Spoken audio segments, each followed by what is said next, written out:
الله عليه وسلم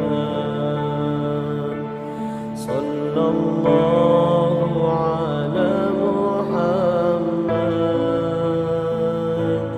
صلى الله. Bismillahirrahmanirrahim. Assalamualaikum warahmatullahi ta'ala wabarakatuh.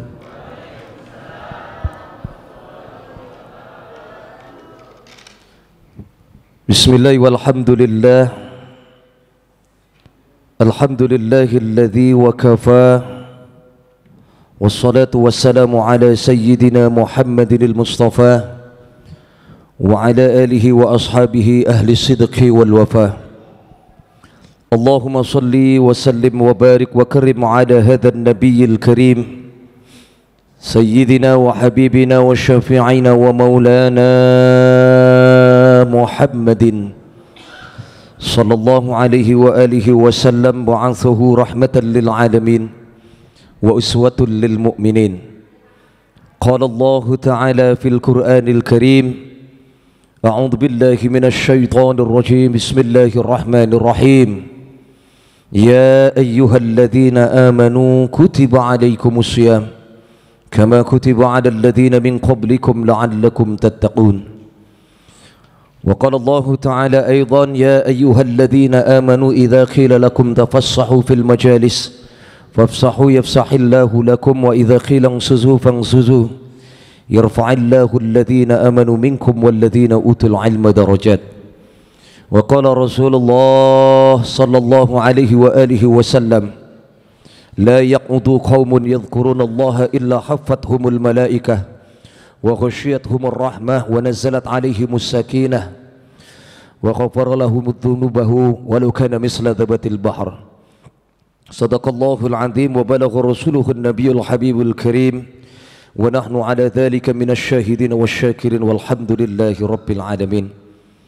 Syahadatul kurama masyaikhana al-a'izza yang saya ta'zimi, para aparatur pemerintah yang hadir di kesempatan pagi hari ini, para tokoh masyarakat, para asatid wal asatidah, wabil khusus yang saya ta'zimi sahabat saya Khinal Karim Ustadz Noval, dan yang saya ta'zimi Bapak Ketua DKM kita beserta seluruh pengurus yang merangkap sekaligus Bapak RT kita, dan yang saya ta'zimi kepada seluruh hadirin hadirat jamaah salat subuh yang saya yakin semua di pagi hari ini dalam keadaan sehat walafiat. Amin ya rabbal alamin.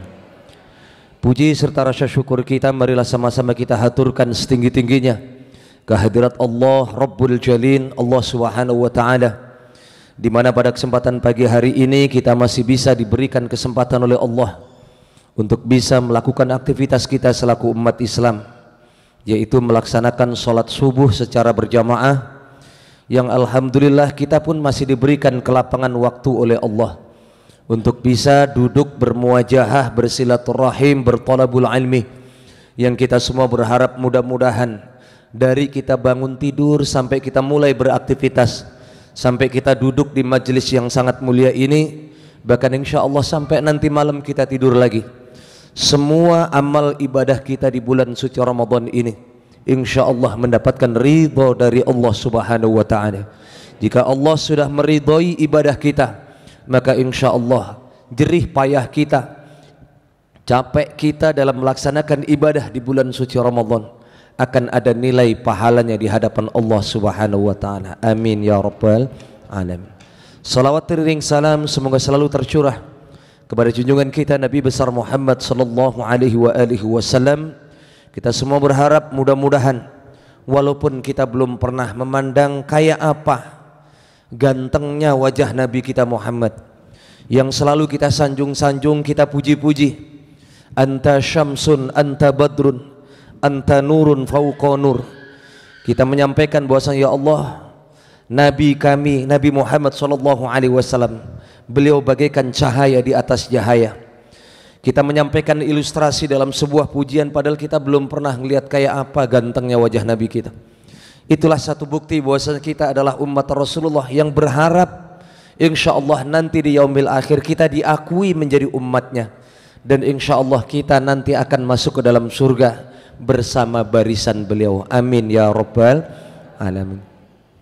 Bapak Ibu sekalian yang dirahmati Allah Subhanahu wa taala, sebelum kita memulai kajian kita di pagi hari ini, mari sama-sama kita mengetuk arsy Allah. Kita memohon ridha dari Allah Subhanahu wa taala dengan kita mengawali kajian pagi kita ini dengan memohon membaca suratul Fatihah. Mudah-mudahan apa yang kita baca di pagi hari ini insya Allah akan menguatkan iman Islam kita semua, sehingga kalau iman kita kuat, insya Allah ibadah yang kita kerjakan di bulan suci Ramadan ini akan kita lakukan dengan insya Allah secara senang. Kalau kita menyenangi ibadah kita, maka insya Allah selama apapun kita beribadah, kita nggak akan merasakan lelah dan letih. Ala hadinah wa ala kulli niyatin salihah wa ila hadrati Nabi Mustafa Rasulullah sallallahu alaihi wasallam. Al-Fatihah. A'udzu billahi minasyaitonir rajim. Bismillahirrahmanirrahim.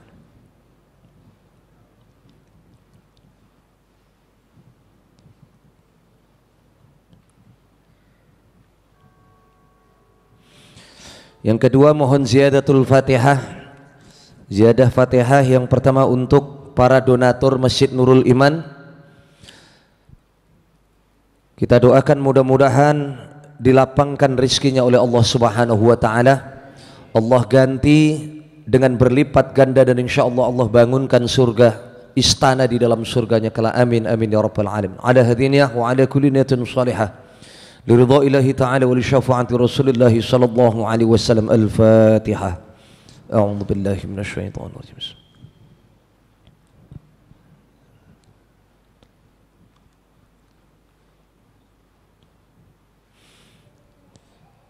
Ziyadah Fatihah berikutnya kita khususkan untuk keluarga besar almarhum Bapak Sukadi bin Siman, almarhumah Ibu Ngatemi binti Gimin, Bapak Nurdin bin Haji Miin, kemudian almarhumah Hajah Namih binti Haji Kembu. Kemudian yang kedua keluarga besar dari almarhumah Dini Kusumawa Wardani binti Pepe Trisbianto. Allahumma fir lahum warhamhum wa'afihim wa'fu anhum wa akrim nuzulahum waj'alil jannata maswahum. Bi barakati suratil Fatihah wa li syafaati Rasulillah sallallahu alaihi wasallam lahum. Al-Fatihah. A'udzu billahi minasyaitonir rajim. Bismillahirrahmanirrahim. Alhamdulillahi rabbil alamin arrahmanir rahim maliki yaumiddin. Iyyaka na'budu wa iyyaka nasta'in ihdinas siratal mustaqim. Siratal ladzina an'amta 'alaihim ghairil maghdubi 'alaihim waladdallin. Amin ya rabbal alamin. Alhamdulillahi rabbil alamin. Hadirin hadirat jamaah kuliah subuh yang dirahmati Allah Subhanahu wa taala. Kita bahas tema kita di pagi hari ini adalah meraih kemuliaan Allah di bulan suci Ramadan ini.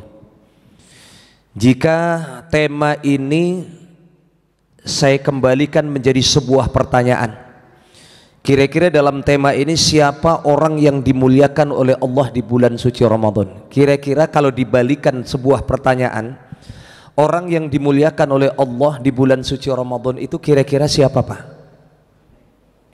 Kalau ada pertanyaan siapakah orang-orang yang dimuliakan dan mendapatkan kemuliaan di bulan suci Ramadan, jawabannya ada di surah Al-Baqarah ayat 183.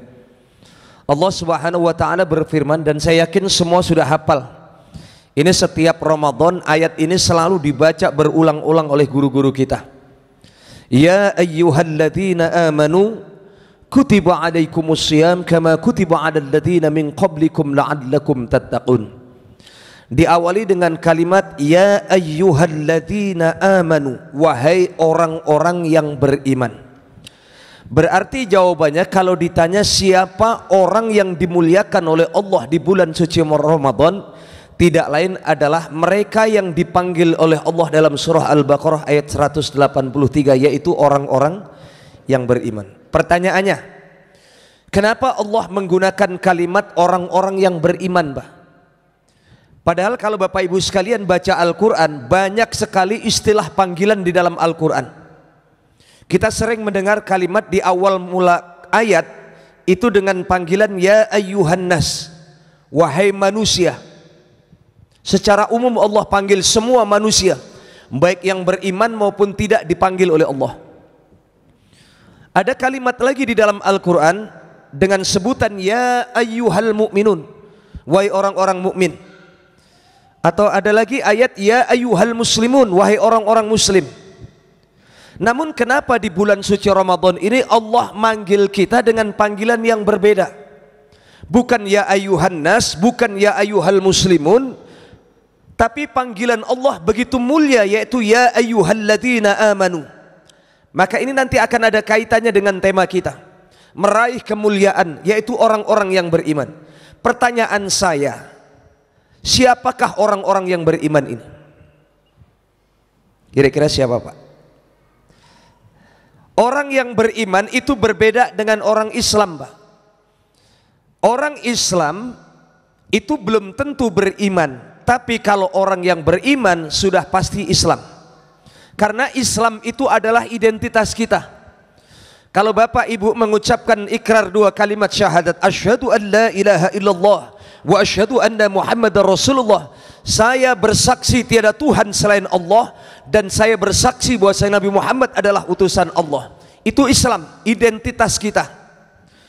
Man qala la ilaha illallah dakhalal jannah, barang siapa yang mengucapkan 2 kalimat syahadat sampai akhir hayatnya dia mengakui Allah sebagai Tuhannya, tertanam pada dirinya dia meyakini Allah sebagai Tuhannya, dijamin oleh Allah masuk ke dalam surga walaupun nggak pernah seumur hidupnya mengerjakan sholat, walaupun nggak pernah sholat, nggak pernah puasa, nggak pernah sodako, nggak pernah haji, asalkan dia mengikrarkan 2 kalimat syahadat, meyakini Allah sebagai Tuhannya, meninggal dalam keadaan Islam, dijamin masuk ke dalam surga. Nggak ketang walaupun mampir dulu ke neraka ribuan tahun. Benar apa benar? Kira-kira Bapak Ibu mau nggak model Islam yang begini? Masuk surga tapi belakangan ribuan tahun dulu dibakar di neraka. Mau apa enggak? Enggak mau. Namun Islam tidak sesederhana itu. Ketika kita sudah mengikrarkan 2 kalimat syahadat, kewajiban kita berikutnya apa? Beriman kepada Allah. Apa definisi iman? Tasdiqan bil qalbi wa iqraran bil lisan wa amalu bil arkan. Iman itu membenarkan sesuatu yang datang dari Allah, semua perintah Allah, sesuatu yang hak yang harus kita jalani. Makanya orang yang beriman itu ketika dipanggil oleh Allah, ya ayyuhalladzina amanu, wahai orang-orang yang beriman, kutiba alaikumusiyam, diwajibkan bagi kalian untuk berpuasa di bulan suci Ramadan, kama kutiba alal ladzina min qablikum, sebagaimana perintah puasa ini sudah lebih dulu Allah wajibkan kepada umat-umat terdahulu, la'allakum tattaqun, agar supaya kalian naik derajatnya menjadi hambaku yang bertakwa. Itu kata Allah. Maka kenapa Allah memanggil kita dengan panggilan wahai orang-orang yang beriman, bukan orang-orang Islam dipanggil oleh Allah untuk berpuasa? Pertanyaan saya Bapak Ibu sekalian, kalau datang ke Masjid Nurul Iman di awal traweh, nyari orang yang beriman susah, Pak. Kira-kira orang yang beriman itu orang yang waktu datang awal Ramadan melaksanakan ibadah sholat traweh rame-rame, woro-woro datang ke masjid, memadati masjid, itu mereka orang yang beriman atau bukan? Belum tentu. Karena apa? Kalau awal Ramadan, saya yakin, saya jamin, hakul yakin, setiap masjid, setiap musola di pelosok negeri ini, baik di kampung maupun di perkotaan, itu pasti kalau awal tarawih pasti penuh jamaahnya. Betul nggak, Bu? Termasuk di Nurul Iman ini awal tarawih penuh apa enggak? Penuh, saya yakin. Itu belum bisa kita lihat mana di antara mereka orang-orang yang beriman, karena apa? Semuanya nyampur di situ, bercampur di situ. Ada orang yang Islamnya cuma Islam KTP, nongol sholat tarawih waktu awal-awal. Ada orang yang Islamnya cuma Islam musiman ibadahnya, kalau lagi diuji doang baru dia sholat, nongol datang waktu awal tarawih. Islamnya Islam kakak juga nongol datang, Islam keturunan juga datang sholat tarawih. Belum kelihatan mana di antara mereka orang yang beriman. Nanti baru akan kelihatan mana di antara mereka yang beriman kepada Allah kalau sudah kelihatan di 10 hari terakhir. Betul apa enggak? Saya mau tanya Bapak Ibu sekalian, di Masjid Nurul Iman ataupun di masjid-masjid yang lain, kalau sudah masuk di 10 hari terakhir, makin mundur jamaahnya atau makin maju jamaahnya? Maksudnya mundur sapnya nih, bukan mundur jamaahnya. Mundur jamaahnya atau maju sapnya? Dua-duanya. Karena apa? Itu kelihatan orang yang beriman sedikit demi sedikit akan tersaring secara alami. Makanya kalau boleh saya ilustrasikan Pak, orang yang berpuasa itu sama kayak orang ikut ujian PNS.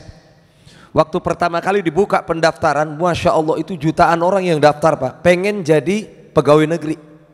Di samping gajinya lumayan, tunjangannya juga lumayan.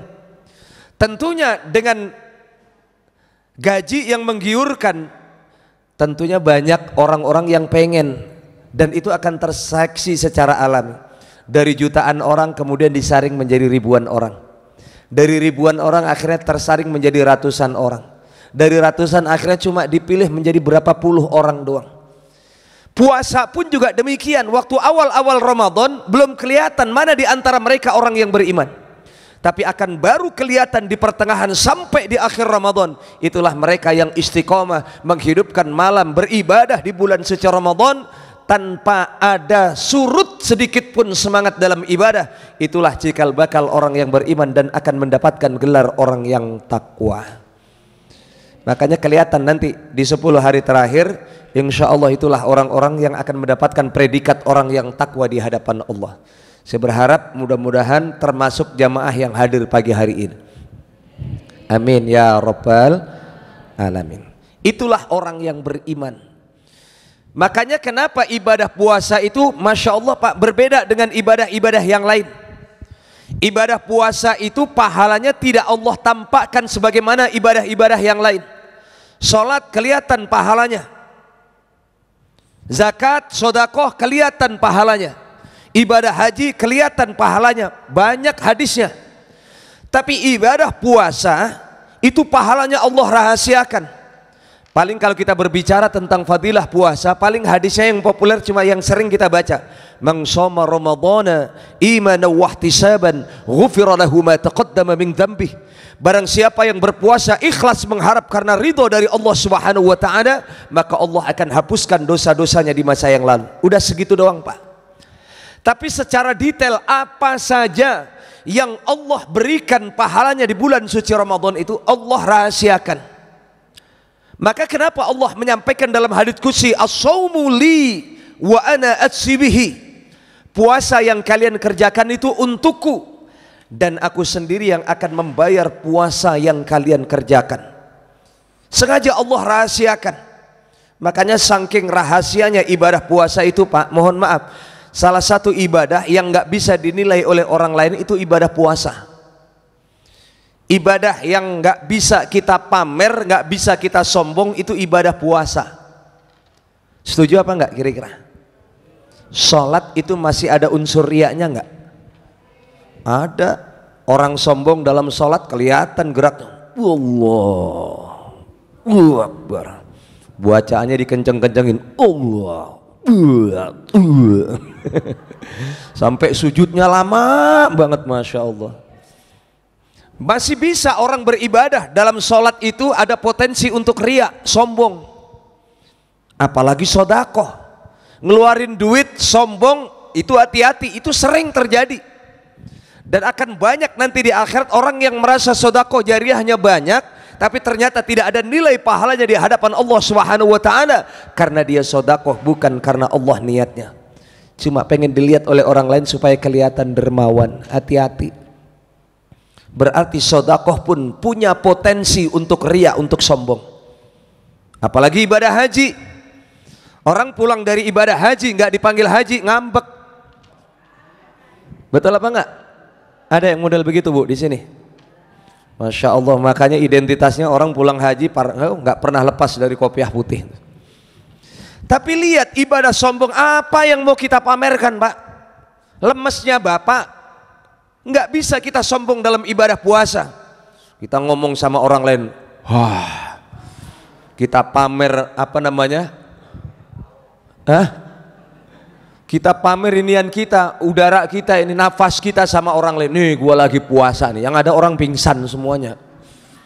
Nggak bisa kita sombong dalam ibadah puasa. Makanya saking rahasianya ibadah puasa, sengaja Allah rahasiakan pahalanya. Makanya kenapa dalam sebuah hadis Rasulullah menyampaikan lishaimi farhatani.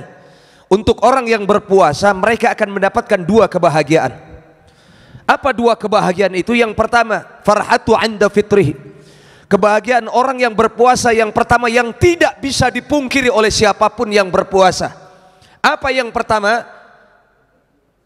Farhatu 'inda fitrihi, yaitu bahagia ketika ketemu yang namanya beduk maghrib. Setuju? Dalam hal beduk maghrib nggak kenal firqah. Kalau menentukan awal Ramadan masih boleh beda firqah di antara kita. Muhammadiyah duluan hisab, NU belakangan. Menentukan awal Ramadan, menentukan awal Syawal masih boleh berbeda. Tapi apapun firqahnya, apapun alirannya, kalau sudah lagi puasa semua satu tujuan. Apa tujuannya? Nungguin beduk maghrib. Nggak ada perbedaan kalau itu. Pertanyaan saya Bapak Ibu sekalian yang berpuasa, tolong dijawab. Kalau lagi puasa ketemu azan maghrib, beduk maghrib, seneng atau gedek? Ada di sini yang ketemu azan maghrib, ya azan lagi. Ada yang begitu? Nggak ada. Pasti bohong-bohongan dia puasanya. Tapi sejatinya orang yang melaksanakan ibadah puasa ketemu beduk, ketemu azan maghrib pasti bahagia. Dan ini disampaikan oleh Rasulullah. Kenapa demikian? Karena jangankan Pak, makanan yang haram, yang halal saja kalau lagi puasa itu haram hukumnya untuk dimakan. Saya tanya, tempe tahu itu halal apa haram? Halal. Kapan halal boleh dimakan? Habis maghrib pas beduk. Nasi padang halal apa haram? Kapan halalnya Bu? Habis maghrib. Es buah, kolak, Masya Allah enak itu. Halal apa haram? Kapan halal boleh kita makan? Habis maghrib. Ibu-ibu diem. Saya mau tanya bapak-bapaknya, Pak, istri sendiri halal apa haram? Halal. Kapan halalnya? Siapa yang bilang habis maghrib tadi? Habis maghrib lah. Ini yang bilang habis maghrib ketahuan udah nafsu banget, udah nggak tahan. Jangan habis maghrib Pak, habis traweh legaan dikit. Habis maghrib baru pegang tangan udah azan isya. Makanya habis traweh yang legaan dikit. Ini yang nggak tahu sebenarnya awal mulanya bukan hanya kita Pak. Para sahabat pun dulu awal-awal perintah puasa itu datang, yang namanya suami istri itu dipikir nggak boleh hubungan sama sekali. Lalu turun penegasan dari Allah Subhanahu wa taala. Apa kata Allah? Uhilla lakum lailatas syiyami arrafasu ila nisaikum. Dihalalkan bagi kalian berkumpul dengan pasangan kalian, campur dengan pasangan kalian kapan? Malam. Yang nggak boleh waktu puasa, siang nggak boleh, sampai buka baru boleh. Kenapa demikian? Karena Allah itu tahu fitrah kita sebagai manusia. Bayangkan kalau pagi nggak boleh, siang nggak boleh, sore nggak boleh, malam nggak boleh, berarti sebulan penuh nggak boleh kumpul dengan pasangannya. Saya yakin tuh bapak-bapak keluar Ramadan, Idul Fitri pada rontok semua rambutnya. Bener apa enggak? Ini makanya kenapa orang yang berbuka puasa itu bahagia. Dan fitrah kita sebagai manusia, kita butuh asupan gizi, butuh makanan. Makanya ketika buka puasa, ketika azan berkumandang, makruh hukumnya untuk menunda-nunda kita berbuka. Mentang-mentang masih kuat, ntar aja makanya isya. Nggak boleh seperti itu. Walaupun kita masih kuat secara fisik, ketika mendengarkan suara azan sebagai bentuk penghormatan kita, sebagai bentuk kita sebagai orang yang beriman, segerakanlah kita berbuka, nggak ketang kita minum dulu. Dan disunnahkan untuk berbuka itu mengawali dengan yang manis-manis kayak ibu-ibu yang ada di hadapan saya. Manis-manis semua ibu-ibunya nih. Ya Bu ya, ini saya lihat ibu-ibu tampangnya manis-manis semua. 30 tahun yang lalu maksudnya. Itu kebahagiaan yang pertama. Kebahagiaan yang kedua apa? Kata Rasulullah, wal farhatu 'inda liqa'i rabbi. Kebahagiaan yang kedua, orang yang melaksanakan ibadah puasa nanti dikasih surprise sama Allah. Apa surprise-nya? Nanti bukan di dunia. Di akhirat baru Allah akan buka, ini loh pahala puasamu yang dulu sengaja aku rahasiakan ketika di dunia. Bahkan puncak kebahagiaan orang yang melaksanakan ibadah puasa nanti Pak, di akhirat di surga Allah siapkan satu pintu khusus yang Allah berikan nama Ar-Rayyan, pintunya khusus orang yang melaksanakan ibadah puasa. Maka jaga betul Bapak Ibu sekalian ibadah puasa kita ini, jangan sampai sia-sia ibadah puasa kita. Nabi mengingatkan kepada kita apa? Kam min shaimin laisa lahu min siyami ilal ju'i wal atas. Banyak umatku mereka mengerjakan ibadah puasa, perutnya bisa menahan lapar, tapi lisannya enggak pernah berhenti untuk menghibah, mencaci maki orang dan menyakiti hati orang lain. Perutnya bisa menahan lapar, tapi Masya Allah perilakunya selalu menyakiti hati orang lain. Maka demi Allah orang yang model begini puasanya cuma dapat lapar sama haus saja. Mata tidak bisa dia jaga, pendengaran nggak bisa dia jaga, maka hati-hati itulah yang akan menghilangkan pahala kita. Nabi pernah menyampaikan di hadapan para sahabat Pak, sahabat badannya masih berdarah-darah, bahkan banyak yang meninggal gugur di medan pertempuran. Dengan tegas Nabi belum sampai di rumah udah ngomong, roja'na min jihadil asghar. Ketahuilah wahai saudaraku, kita baru saja melakukan peperangan yang kecil. Sahabat bingung Bapak Ibu sekalian, ya Allah, ya Rasulullah, perang yang sebegini besar, bahkan luka kami pun belum sembuh, darah kami pun belum kering ya Rasulullah, dan banyak saudara-saudara kita yang syahid di jalan Allah. Kau katakan ini adalah peperangan yang kecil, apakah ada masih peperangan yang jauh lebih besar daripada ini? Asumsi para sahabat saat itu adalah peperangan fisik.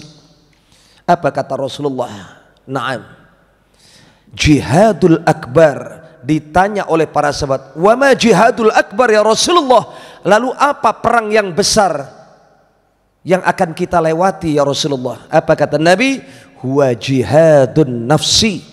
Jihad yang paling besar yang akan kita hadapi tidak lain adalah memerangi hawa nafsu kita sendiri. Orang yang nggak bisa mengendalikan hawa nafsu itu adalah orang yang terpapar punya penyakit batin, Mbak.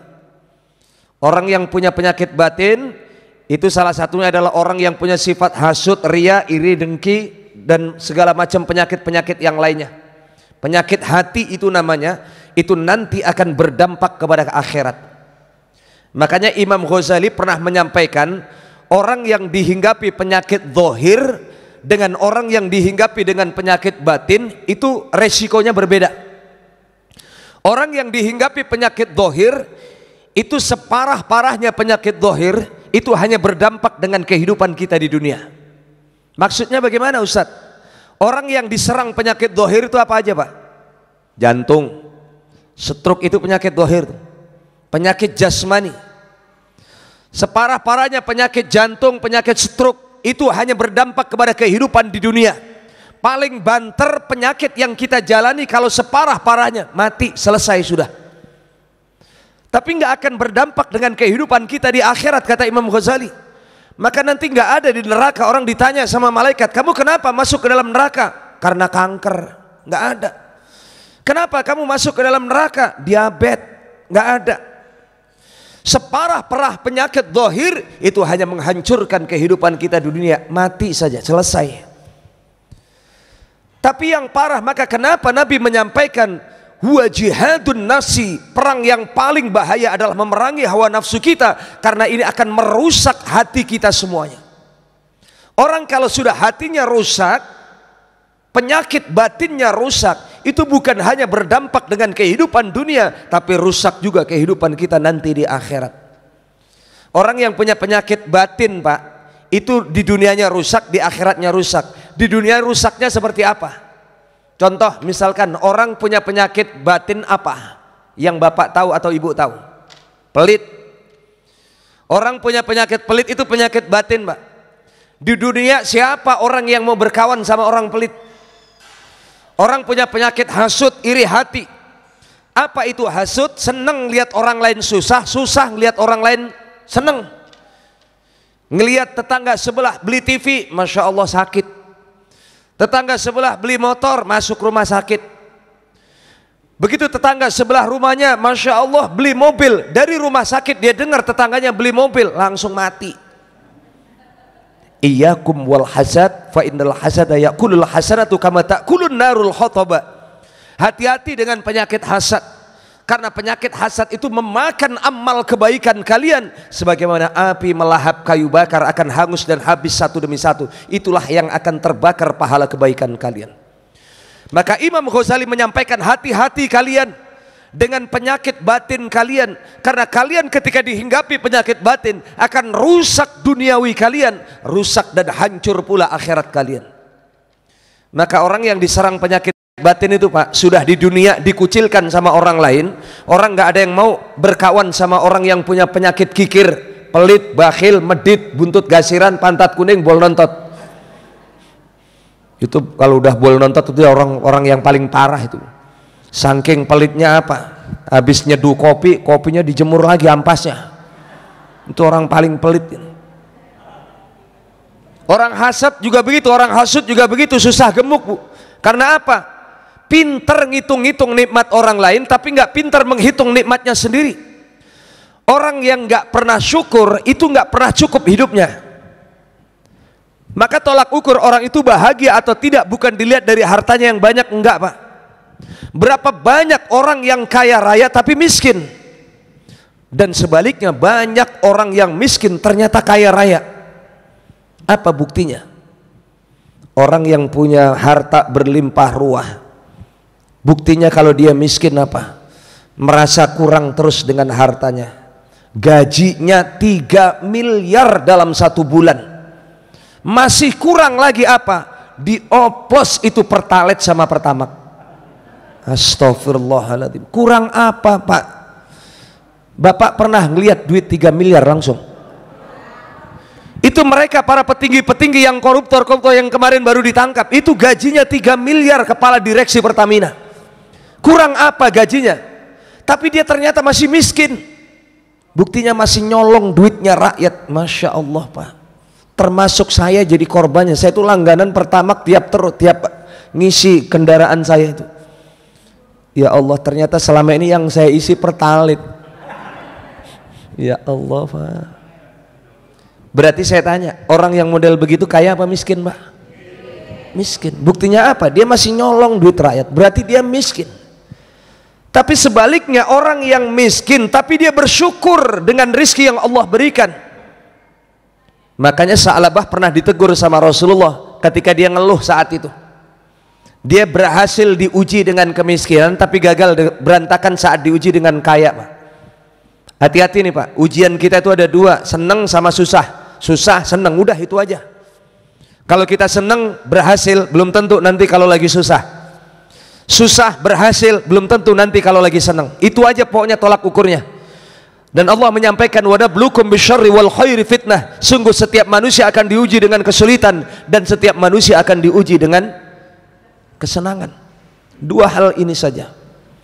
Makanya dia ketika ngeluh dengan Rasulullah, ya Rasulullah, Sa'labah itu Pak, Bu, punya kebiasaan apa? Saya nggak tahu, ini pernah saya sampaikan belum di kajian subuh ini. Cerita tentang Sa'labah udah pernah dengar Pak? Udah? Saya yakin pasti lupa dah. Saya ulangin lagi dah ya. Sa'labah ini sahabat Nabi yang miskinnya luar biasa Bu. Tapi miskinnya Sa'labah itu tidak menyurutkan semangat Sa'labah dalam ibadah.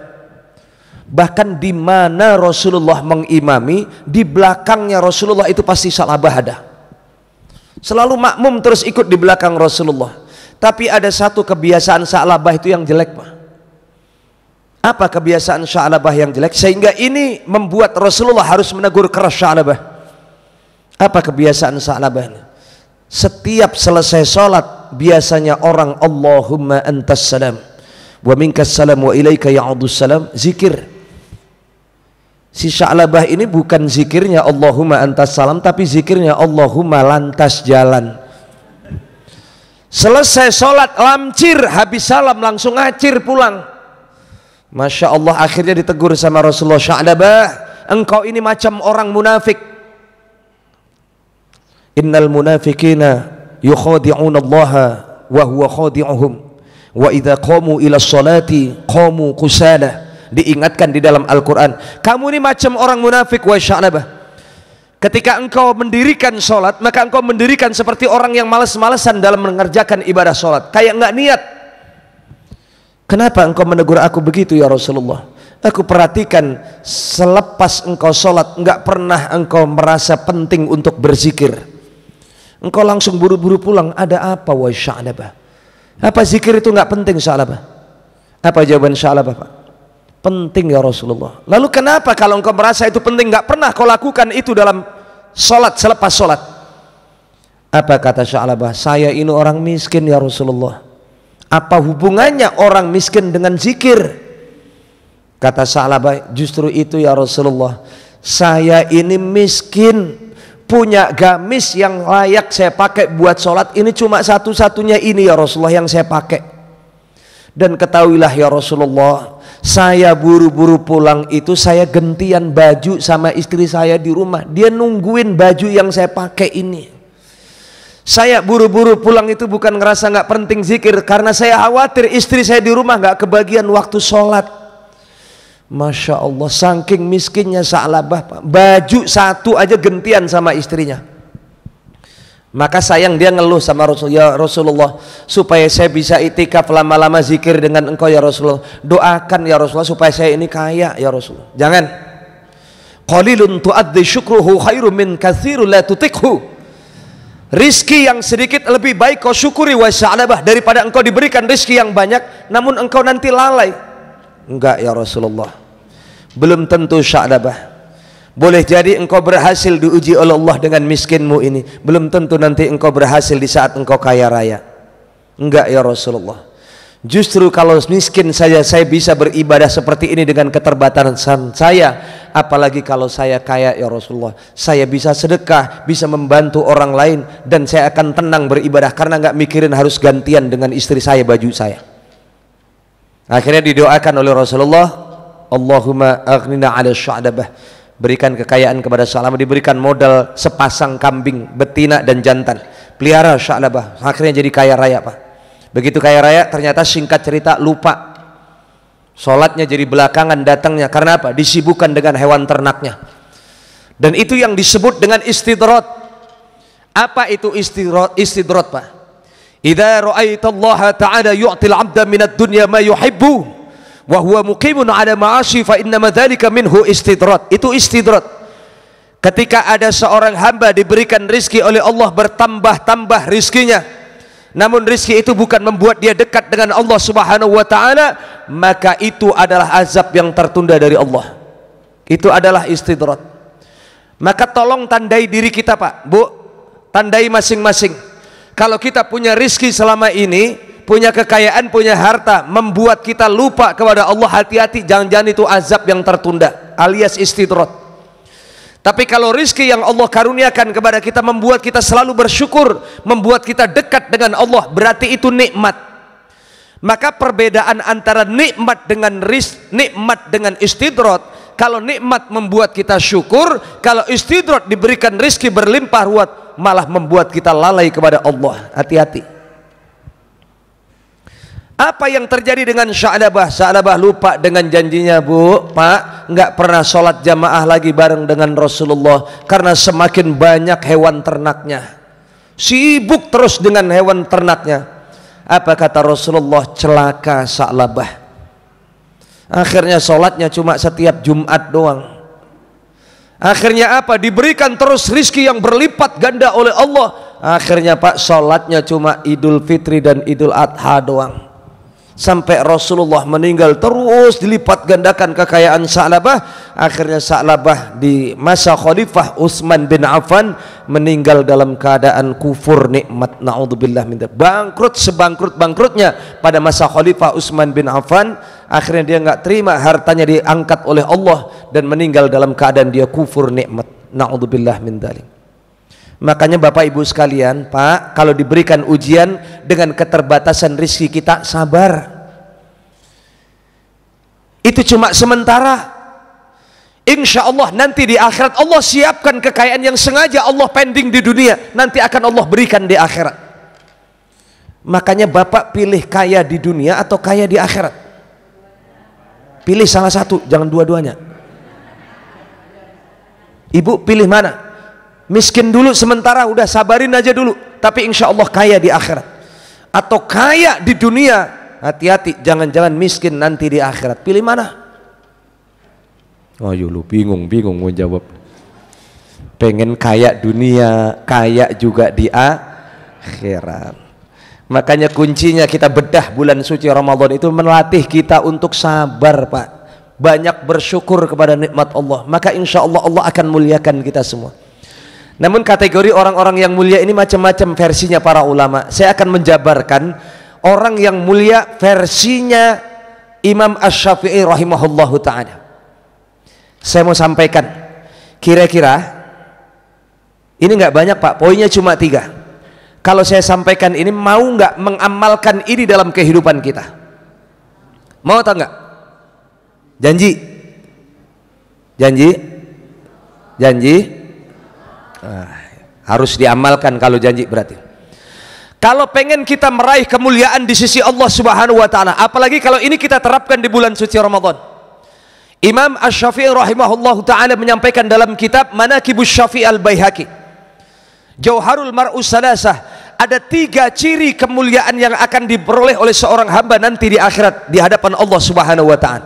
Kalau dia bisa melakukan 3 hal ini, catat baik-baik. Yang pertama, apa kata Imam Asy-Syafi'i ciri-ciri orang yang akan mendapatkan kemuliaan dari Allah? Yang pertama kata beliau, kitmanul faqri hatta yadunna an-nasu min 'aftika annaka ghaniyun.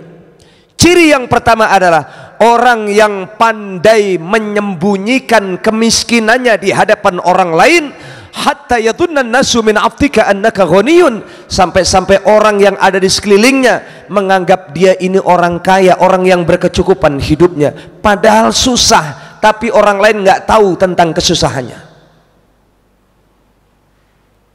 Bisa? 1, 2, 3, ulang. Apa yang pertama?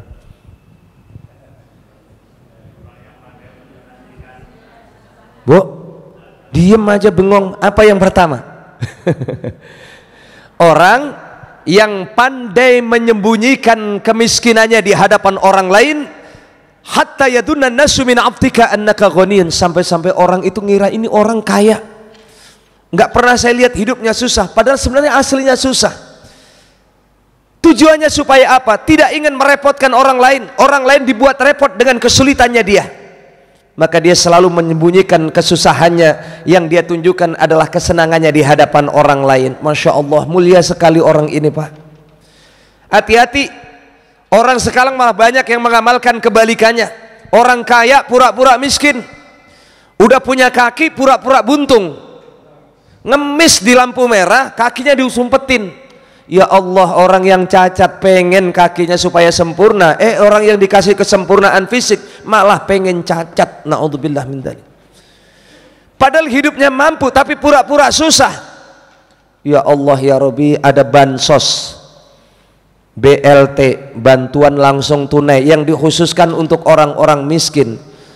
Dibilang orang miskin nggak mau, tapi giliran ada BLT ngantrinya paling depan, nggak tahu malu sambil ngantri. Masya Allah, itu gelang sama kalungnya berentet Bu.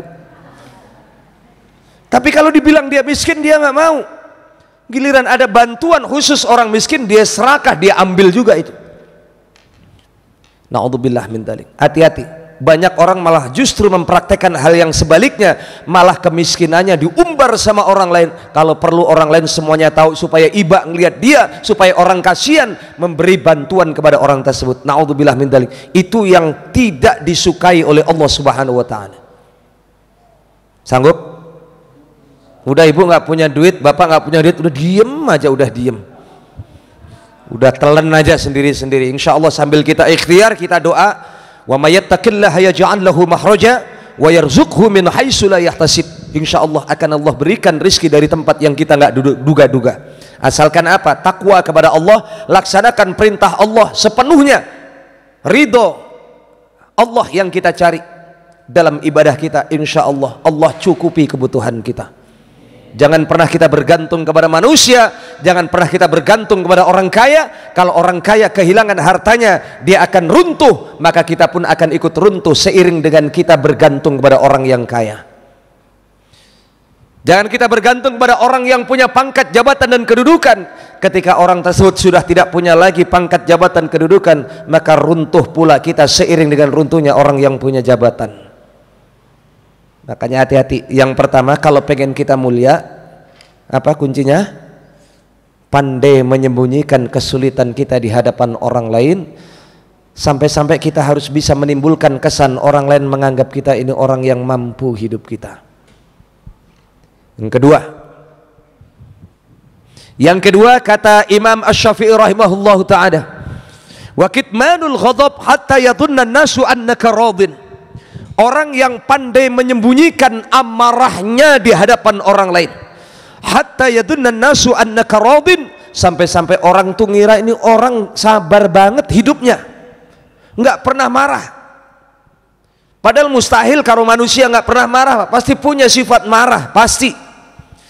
Tapi orang yang paling mulia di hadapan Allah adalah orang yang bisa memanajemen kemarahannya, orang yang bisa menekan hawa nafsu marahnya sehingga dia tidak mau meledak-ledak dalam emosionalnya, tidak mau meluapkan amarahnya di hadapan orang lain.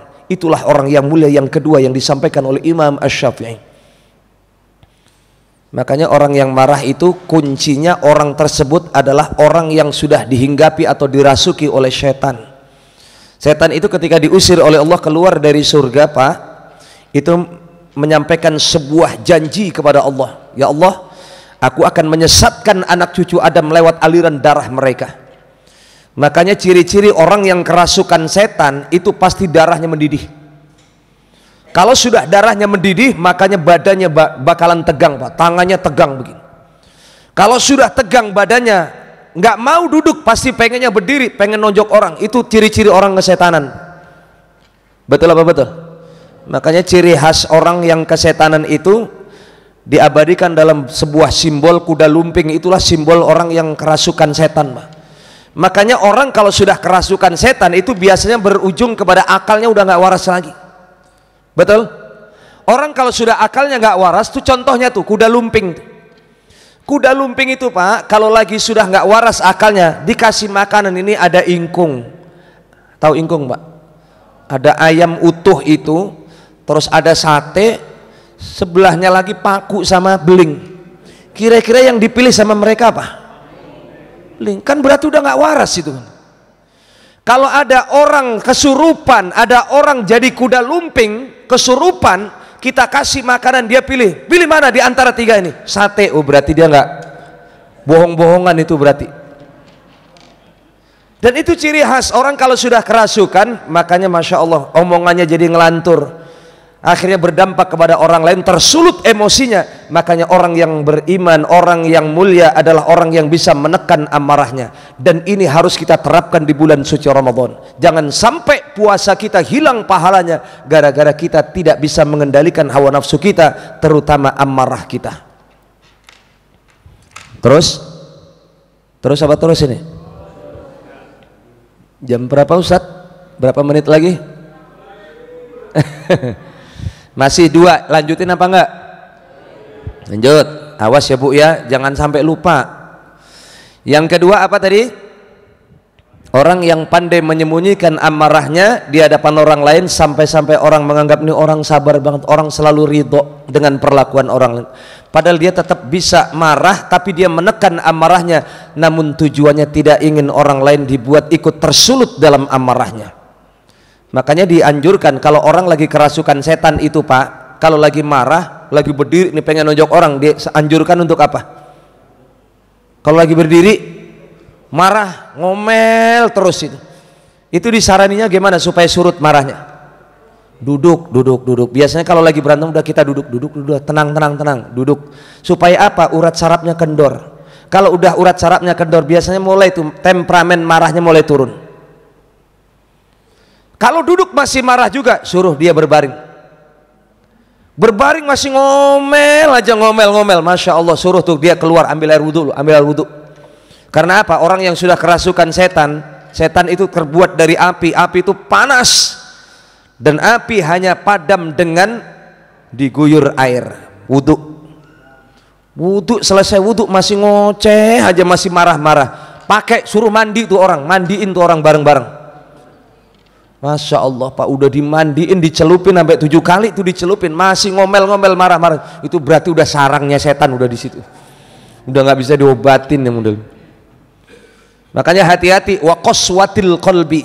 Salah satu orang yang celaka itu adalah orang yang punya keras hati, tidak sulit sulit menerima kebenaran dan kebaikan dari orang lain. Ini yang harus kita hindari.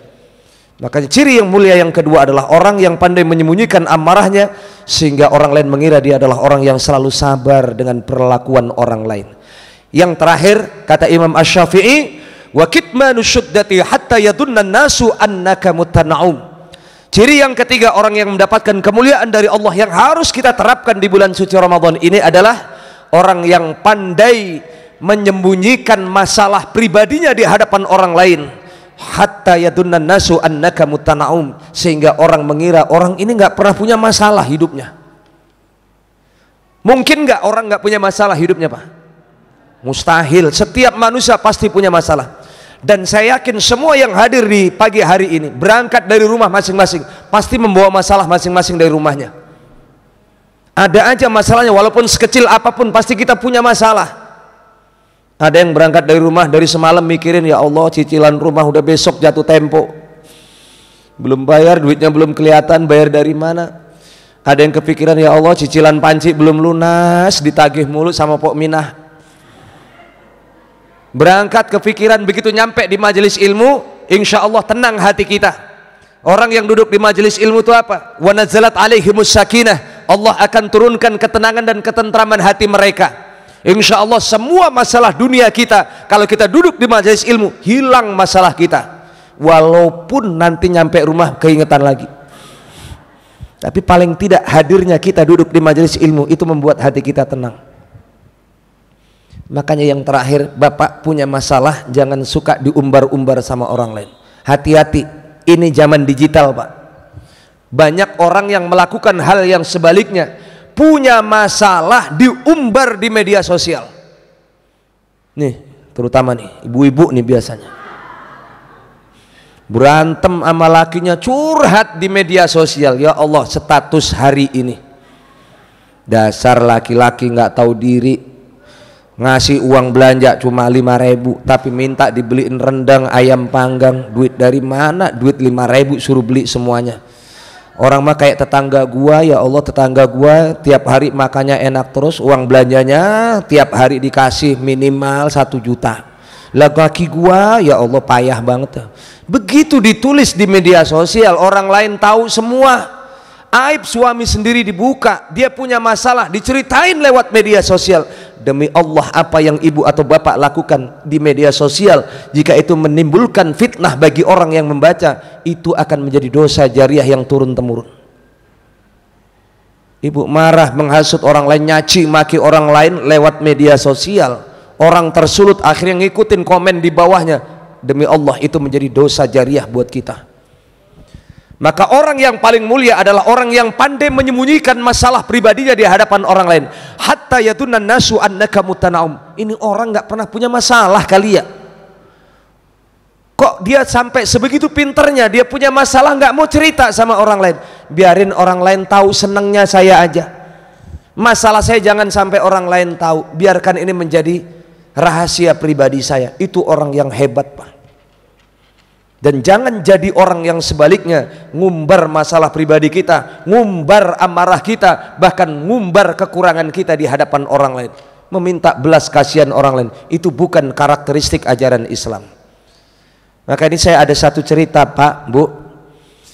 Ini supaya bisa kita tarik sebuah kesimpulan dari 3 poin ini, saya akan cerita. Mau dengerin ceritanya kira-kira?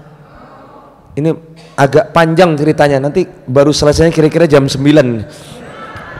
Mau dengerin sampai jam 9? Ya, saya kasih kesimpulannya aja. Ini ada seorang perempuan Pak, Bu, perempuan tua, dia punya anak banyak. Hidupnya susah. Dia single parent, nggak punya suami. Dia ngerawat anak-anak yatim di rumahnya. Anaknya ini kelaparan, sudah 3 hari nggak makan. nangis, ibu lapar, ibu lapar. Dia bingung apa yang bisa dimasak, nggak ada apa-apa di rumah. Saking bingung caranya si ibu ini bagaimana supaya anak-anaknya tenang, supaya nggak nangis. Nggak kehabisan akal nih perempuan, Bu. Dia ambil tumpukan bata, dia garang, ditutupin di pancinya, dimasukin panci, ditutup, dibakar itu digarang. Supaya apa? Anak yang lihat, oh ibu saya lagi masak, supaya tenang, berhenti nangisnya. Akhirnya mereka nungguin sambil ketiduran, Bu, dengan harapan nanti kalau bangun masakan ibu saya udah mateng. Udah nak, tenang, ibu lagi masak, udah kamu tidur. Akhirnya pada tidur semua anaknya. Akhirnya apa yang terjadi, Bu? Masya Allah, kepulan asap yang dibakar oleh perempuan tadi yang tidak lain adalah tumpukan batu, sampai menyeruak ke rumah-rumah tetangganya. Apa yang terjadi, Pak? Tetangganya pada datang ke rumahnya si perempuan tadi. Apa kata tetangga tadi? Bu, ketuk pintu. Assalamualaikum. Waalaikumsalam. Bu, mohon izin, Bu, mohon izin, kalau boleh dikabulkan permintaan saya ini. Emang meminta apa? Boleh nggak sih saya nyicipin dikit aja yang ibu masak ini? Hah? Bingung dia. Ibu lagi masak apa? Masya Allah, itu asap baunya sampai ke rumah saya. Itu anak saya sampai ngiler-ngiler minta dimintain dikit aja, Bu. Boleh nggak saya nyicipin sedikit saja? Bingung dia, masak apa? Batu. Emang mau batu dalam hatinya? Saya nggak masak apa-apa, Ibu, jangan bohong. Karena saya lihat kepulan asap itu dari rumah ibu. Boleh nggak saya nyicipin masak? Saking pasrahnya ibu tadi bilang, kalau ibu mau udah ambil aja sendiri di dapur sana. Habisin aja udah kalau mau mah. Karena dalam hatinya biar dia ngelihat sendiri apa yang dia masak gitu. Akhirnya apa yang terjadi, Bu? Itu tetangganya tadi di dapur, dia teriak, Bu, boleh nggak kalau saya minta sepotong lagi saya bawa pulang buat anak sama suami saya? Habisin aja, Bu, kalau perlu ambil semuanya. Bingung tetangganya, sejak kapan tadi tetangga saya doyan sama batu? Ini si perempuan tadi heran, sejak kapan tetangga saya ini doyan sama batu? Bu, boleh ya, Bu, ya silahkan ambil, Bu, ambil. Dia ambil, kalau perlu semuanya bawa pulang aja, janganlah, saya minta sepotong saja. Akhirnya dibawa pulang, dibungkus. Bu, terima kasih, mudah-mudahan rizkinya nambah ya. Amin, terima kasih, Bu. Datang lagi tetangganya, minta lagi, dikasih lagi. Bingung akhirnya tuh tadi perempuan, sejak kapan tetangga-tetangga saya pada doyan sama batu? Akhirnya dia berangkat ke belakang ke dapur, dibuka pancinya tadi. Masya Allah, Bu, apa yang terjadi? Karena dia mengamalkan tadi yang disampaikan oleh Imam Asy-Syafi'i, dia mampu menyembunyikan kesulitannya di hadapan orang lain.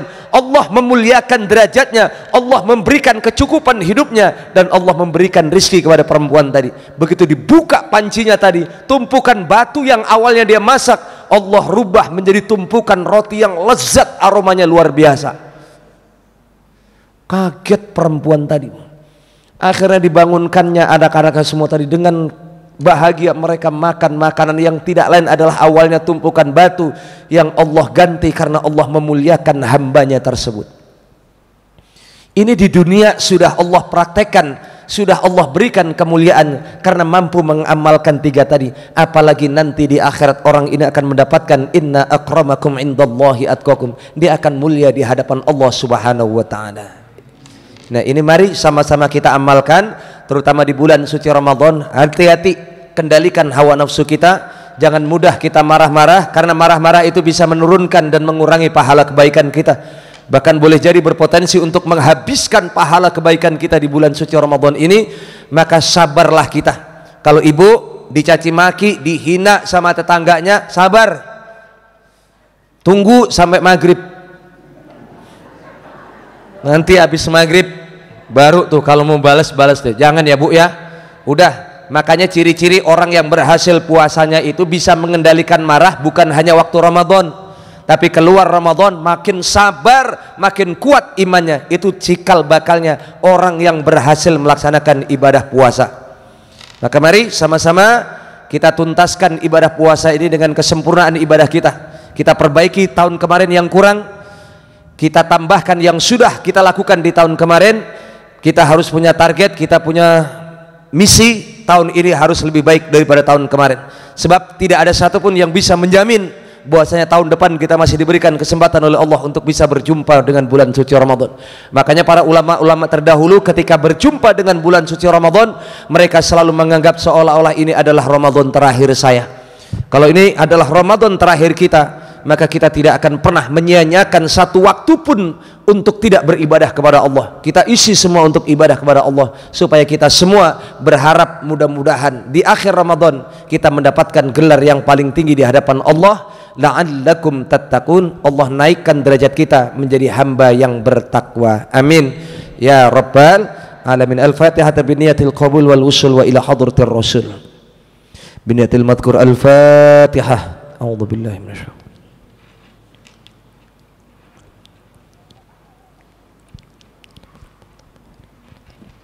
Amin, amin ya rabbal alamin. Demikian Bapak Ibu sekalian yang dapat saya sampaikan. Mohon maaf overtime sampai jam 6:12. Mudah-mudahan apa yang saya sampaikan ada manfaatnya, khususnya buat saya, umumnya buat seluruh jamaah yang mendengar.